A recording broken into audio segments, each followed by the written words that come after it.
സുഹൃത്തുക്കളെ, സഹോദരങ്ങളെ, എല്ലാവർക്കും ന്യൂസ് കേരള TVMലേക്ക് സ്വാഗതം. അപ്പോ നമ്മുടെ പശ്ചിമ ബംഗാൾ മുഖ്യമന്ത്രി മമതാ ബാനർജി പ്രസിഡന്റിനെ അവഗണിച്ചു, അല്ലെങ്കിൽ ബഹുമാനിച്ചില്ല, അപമാനിച്ചു എന്നുള്ള രീതിയിൽ സംഘപരിവാർ മിത്രങ്ങളും അവരുടെ വാലാട്ടികളായ കുറെ ചാനലുകളും ഇറങ്ങിയിട്ടുണ്ട് കേരളത്തിൽ. അവരെ ബഹുമാനിച്ചില്ല, അവർ വന്നപ്പോൾ സ്വീകരിക്കാൻ പോയില്ല. അപ്പോൾ പശ്ചിമ ബംഗാളിൽ ഇലക്ഷൻ നടക്കാൻ പോകുന്ന സമയത്ത് ഇങ്ങനെ കൂടെ രാഷ്ട്രപതി അല്ല, എന്തിനാണ് പിന്നെ പശ്ചിമ ബംഗാളിൽ വരുന്നത്? രാഷ്ട്രീയം കളിക്കാനാ? അവരെ കൊണ്ടുപോയി എപ്പോഴും പോയി പിന്നെ അവർ പോയി സ്വീകരിക്കണം. അങ്ങനെ എന്താണ് നിയമം? അപ്പോൾ ഒരു മാസത്തിലൊരുക്കുക, അല്ലെങ്കിൽ 2 മാസത്തിലൊരുക്കുക, അല്ലെങ്കിൽ 6 മാസം കൂടുമ്പോഴൊക്കെ അല്ലേ രാഷ്ട്രപതി അവിടെ പോകുന്നത്? രാഷ്ട്രപതി എന്ത് കേരളത്തിൽ വരാത്ത എല്ലാ മാസവും, ഒരു മാസത്തിൽ അല്ലെങ്കിൽ 2 പ്രാവശ്യം വരാത്തത്? അപ്പോൾ പശ്ചിമ ബംഗാളിൽ പോയി പ്രശ്നങ്ങൾ ഉണ്ടാക്കാനാണ് അവർ പോകുന്നത്. അപ്പൊ ഈ സംഘപരിവാർ ശക്തികൾ എന്ന് പറയുന്നത് ഈ ചാണകം തിന്നും മൂത്രം കുടിച്ച് അവരുടെ ബുദ്ധിയൊക്കെ മരവിച്ചു പോയി. അപ്പൊ അവർക്ക് കാണുന്നത്, അല്ലാതെ മഞ്ഞക്കാമല പിടിച്ചവൻ, മഞ്ഞക്കാമല എന്ന് പറയുന്ന ഒരു അസുഖമുണ്ട്, ജോണ്ടിസ് ആണെന്നാണ് ഇംഗ്ലീഷിൽ എനിക്ക് തോന്നുന്നത്. അപ്പോൾ ഈ മഞ്ഞക്കാമല പിടിച്ചവന് സംബന്ധിച്ചിടത്തോളം അവൻ കാണുന്നതെല്ലാം മഞ്ഞായിട്ട് തോന്നും.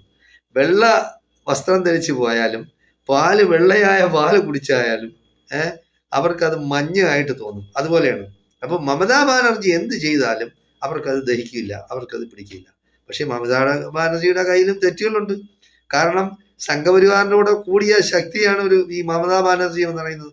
നമ്മൾ മനസ്സിലാക്കാനുള്ളത്, ഇന്ത്യയില് അല്ലെങ്കിൽ ലോക മനുഷ്യകുലത്തിന് തന്നെ ആപത്താണ് ഈ RSS സംഘപരിവാർ ശക്തികൾ എന്ന് പറയുന്നത്.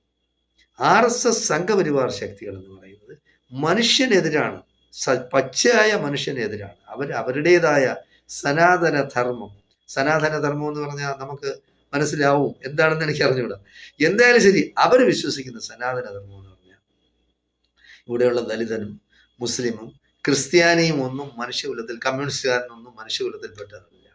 അവരുടെ കുലത്തിൽപ്പെട്ടവരെന്ന് പറയുന്നത് സവർണ മേധാവിത്വം, സവർണ ജാതി, ബ്രാഹ്മണ മേധാവിത്വം, അതാണ് അവരുടെ പിന്നെ മനുഷ്യരായിട്ട് അവർ കണക്കാക്കിയിട്ടുള്ള അവരെയാണ്. പിന്നെ ഇതില് നമ്മുടെ രാഷ്ട്രപതി എന്ന് പറയുന്നത് ദളിത് സമുദായത്തിൽപ്പെട്ടവരാണ്.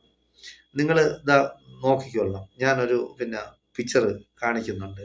അതില് പ്രധാനമന്ത്രി എന്ന് പറയുന്നത് പ്രസിഡന്റിനും താഴെയാണ്. അതായത് ഏതൊരു നിയമം ഇന്ത്യയിൽ നടപ്പാക്കണമെങ്കിലും പ്രസിഡന്റിന്റെ അനുമതി ഇല്ലാതെ നടപ്പാക്കണം. അപ്പോൾ പ്രസിഡന്റാണ് പരമാധികാരം എന്ന് പറയുന്നത്.